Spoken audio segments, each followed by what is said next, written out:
میں اور آپ کیا حیثیت رکھتے ہیں؟ میرے نبی کی خدمت میں پیش ہوئے ابو سفیان بن حارث اور عبداللہ بن ابی امیہ، ایک پھوپھی کا بیٹا ایک تایا کا بیٹا، ابو سفیان تایا کا بیٹے، عبداللہ بن ابی امیہ پھوپھی کے بیٹے، کہا ہم آئے ہیں، اندر اطلاع بھجوائی، توبہ کرنے آئے ہیں، مسلمان ہونا چاہتے ہیں۔ تو آپ نے فرمایا مجھے ان کے اسلام کی کوئی ضرورت نہیں ہے، میں ان کو بیعت نہیں کروں گا، انہوں نے مجھے بڑا دکھ دیا ہوا ہے۔ طائف والوں سے زیادہ تھا، طائف والوں نے تو پتھر مار مار لہولوہان کر دیا تھا۔ حضرت عائشہ نے پوچھا یا رسول اللہ سب سے زیادہ آپ نے دکھ کہاں دیکھا؟ کہا طائف کی وادی میں، لیکن جب وہ پتھر مارنے والے مدینے میں آئے تو آپ نے ان کا استقبال کیا۔ اب ایک پھوپھی کا بیٹا ہے، ایک تایا کا بیٹا، آپ کہا نہیں میں نہیں ملوں گا۔ کیوں؟ کہ ایک میرے بارے میں شعر کہا کرتا تھا اور میری برائی بیان کرتا تھا اشعار میں، اور ایک عبداللہ نے ابو سفیان میرے بارے میں شعر کہتا تھا، پتھر نہیں مارا، زبان کا غلط استعمال۔ اور عبداللہ بن ابی امیہ نے مجھے حرم میں کہا تھا آسمان پہ چڑھ جا، 4 فرشتے لے کر آ، ان کے ہاتھ میں پیپر ہو، اس پر اللہ کی مہر ہو اور اللہ کی طرف سے لکھا ہو کہ محمد میرا رسول ہے، تو پھر بھی میں تیری نہیں مانوں گا۔ تو کہا یہ بات میرے سینے پہ ہے، میں نہیں ان کو ملوں گا۔ کڑوی بات تو نبی کا سینہ تنگ کر دیتی۔ تم بیوی سے بولو گے یا بیوی خامن سے بولے گی، یا بچے سے بولو گے بچہ آپ سے بولے گا، یا ماں باپ سے بولو گے ماں باپ آپ سے بولیں گے، بھائی سے بولو گے، ساتھی سے بولو، کیا حال ہوگا؟ کیا پیچھے بچے گا؟ تو میں قربان جاؤں حضرت ام سلمہ رضی اللہ تعالیٰ عنہ پر، انہوں نے بڑا عظیم کردار ادا کیا ہے 2 موقعوں پر۔ اس میں سے ایک موقع یہ ہے، انہوں نے کہا یا رسول اللہ ایک آپ کی پھوپھی کا بیٹا، ایک آپ کے تایا کا بیٹا، آپ تو دشمنوں کو معاف کر دیتے ہیں، یہ تو آپ کے اپنے ہیں، آپ معاف کر دیں ورنہ وہ ہلاک ہو جائیں گے۔ ام سلمہ کی سفارش پر پھر آپ نے ان دونوں کو اندر بلایا اور ان کو بیعت کیا اور ان کو کلمہ پڑھایا۔ زبان کا غلط بول کہاں تک اثر کرتا ہے۔ تو یہ میری آخری بات ہے، اپنی زبانوں پہ قابو۔ ہم انسان ہیں، ہو جائے گا، جب ہو جائے تو پھر معافی مانگو، معافی مانگو۔ نکاح ہے ہاں، جب ہو جائے معافی مانگو۔ میٹھے بول کے عادی بناؤ کہ کسی کے ساتھ میٹھا بول دینا بھی صدقہ ہے۔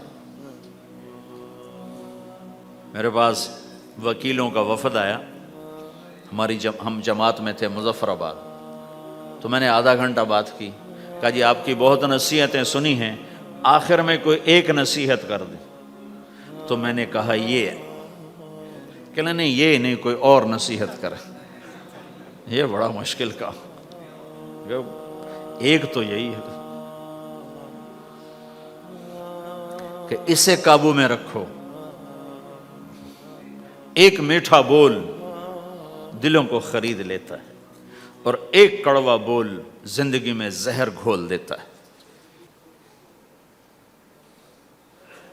تو بھائیو یہ ایک معاشرت ہے۔ ہمارے ہاں پاکستان میں نا بسوں کے پیچھے بڑے عجیب عجیب لکھے ہوتے ہیں جملے، تو میری زندگی سڑکوں پہ ہی گزری ہے، تو میں نے اس کا ایک وہ بنایا ہے سکیچ۔ ایک دفعہ میں ایک بس کے پیچھے جا رہا تھا تو اس کے پیچھے ایک جملہ لکھا تھا جو مجھے بڑا پسند آیا، تو پھر میں پچھلا بھی سنا دیتا ہوں، وہ بھی سنا دیتا ہوں۔ نئی بس کے اوپر لکھا ہوتا ہے ویکھ ٹور چکوری دی۔ چکور ایک پرندہ بڑے نخرے سے چلتا ہے، تو نئی بس کے پیچھے لکھا ہوتا ہے مجھے دیکھو میں چکور کی طرح چل رہی ہوں۔ جب ذرا پرانی ہو جاتی ہے تو اس کے پیچھے لکھا ہوتا ہے ہارن دے کر پاس کریں۔ جب زیادہ پرانی ہو تو پھر اس کے پیچھے لکھا ہوتا ہے یا پاس کر یا برداشت کر۔ اور زیادہ پرانی ہو تو اس کے پیچھے لکھا ہوتا ہے نہ چھیڑ ملنگانو۔ ملنگ سمجھ تو، نہ چھیڑ ملنگانو۔ یہ ایسے جملے لکھے ہوتے ہیں۔ کہیں وہ رنگ روغن ہو کے دوبارہ آ جائے سڑک پر تو لکھو تو وقت نے ایک بار پھر دلہن بنا دیا۔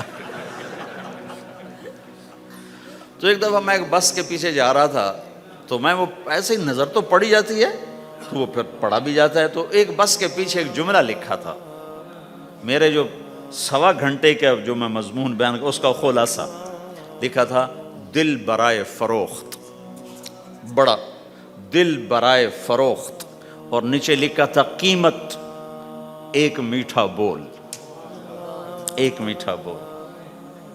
ایک بول سے بیوی کا دل خرید لو، ایک بول سے بیوی خامند کا دل خرید لے، ایک بول سے بہو ساس کا دل خرید لے، ایک بول سے ساس بہو کا دل خرید لے، ایک بول سے بھائی بھائی کا دل خرید لے، ایک بول سے ماں باپ اولاد کا دل خرید لیں، ایک بول سے اولاد ماں باپ کا دل خرید لے، ایک بول سے تم دشمن کا دل خرید لو۔ یہ زبان کا میٹھا بول ہے، یہ کرو گے تو اللہ تمہیں چمکائے گا۔ تو بھائیو، یہ بھی دین ہے اور بہت بڑا دین ہے، اور دکھ درد کی بات یہ ہے نہ یہ بتایا جاتا ہے نہ یہ سکھایا جاتا۔ زیادہ زور عبادات پر ہی ہے۔ حسن جو پیدا ہوتا ہے وہ میک اپ سے پیدا ہوتا ہے۔ ہمارے دین کا جو میک اپ ہے وہ اچھے اخلاق ہیں، وہ یہ زندگی ہے جس کو میں نے تھوڑا سا آپ کے سامنے نمونہ پیش کرنے کی کوشش کی ہے، کہ ایک دوسرے کے لیے راحت بنو، ایک دوسرے کے لیے خیر کا ذریعہ بنو، ایک دوسرے کی کڑوی کسیلی برداشت کرنا سیکھو، سہ جاؤ، پی جاؤ۔ تو انشاءاللہ نیت کرتے ہو سارے بھائی؟ کرو گے نا انشاءاللہ؟ لو نہیں بولو۔ تو کل میں نے آپ سے عرض کیا تھا کہ دو کام آپ تھوڑا سا مجمع مستقل کر لو۔ ایک جمعرات کو مرکز میں آیا کرو، ایک 3 دن مہینے کے لگایا کرو، اور ایک اس کے ساتھ اور عرض کر دوں، جس دن تمہارا گشت ہو اپنے گشت میں شرکت کیا کرو۔ تو انشاءاللہ یہ جو باتیں میں نے آپ سے کہی ہیں یہ آہستہ آہستہ ساری قابو میں آ جائیں گی۔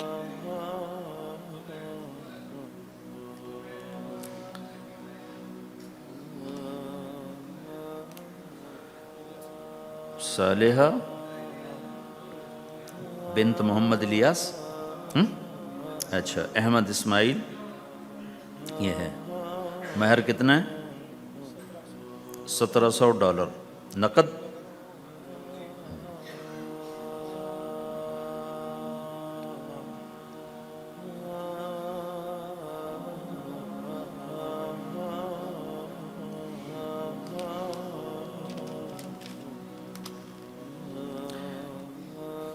میں نکاح سے پہلے جو باتیں کیا کرتا ہوں آج وہ ساری تقریباً میں نے آپ کے سامنے پیش کر دی ہیں، کہ کسی بھی گھر کو اگر خوش باش، کوئی گھر یہ چاہے کہ ہم خوش باش رہیں،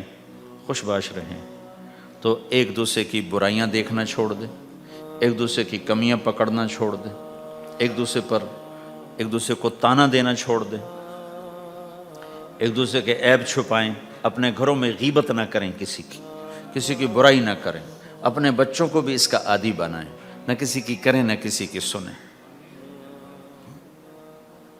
میں نے اپنی زندگی میں بہت کم لوگ دیکھے ہیں جو اس چیز پہ عمل کرتے ہیں۔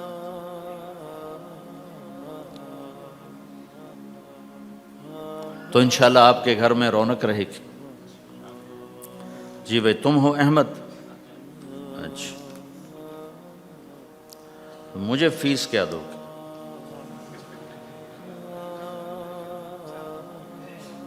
کیا کرتے ہو؟ کیا کرتے ہو؟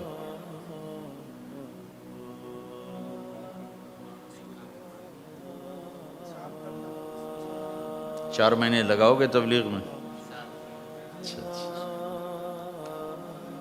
رحم فرما دے یا اللہ، دنیا بھی گئی آخرت بھی جا رہی ہے، اے کریم آقا ہم سے راضی ہو جا، راضی ہو جا، ہو جانا یا اللہ، ہو جانا یا اللہ۔ تو قید میں ہو گیا ہوں، قید میں ہو گیا ہوں، یہ مجمع اٹھنے سے پہلے بخشا جا چکا ہو، معاف کیا جا چکا ہو، درگزر کیا جا چکا ہو۔ تو نے کر دیا ہوگا میرے آقا، تو نے کر دیا ہوگا میرے آقا، تو ہم سب سے راضی ہو جا یا اللہ، راضی ہو جا۔ ربنا آتنا فی الدنیا حسنہ وفی الآخرۃ حسنۃ وقنا عذاب النار، وصلی اللہ تعالی علی النبی الکریم، آمین برحمتک یا ارحم الراحمین۔ السلام علیکم ورحمۃ اللہ وبرکاتہ. جی کیا ابھی طے نہیں ہے؟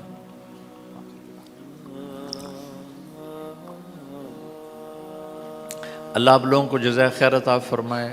آپ جتنے تھے سارے ہی آتے رہے، آپ کی بڑی مہربانی. اللہ نے رزق مقدر میں لکھا تو پھر بھی ملاقات ہو جائے گی. ابھی تو 1-2 دن کے بعد انشاءاللہ واپسی ہے. السلام علیکم ورحمۃ اللہ.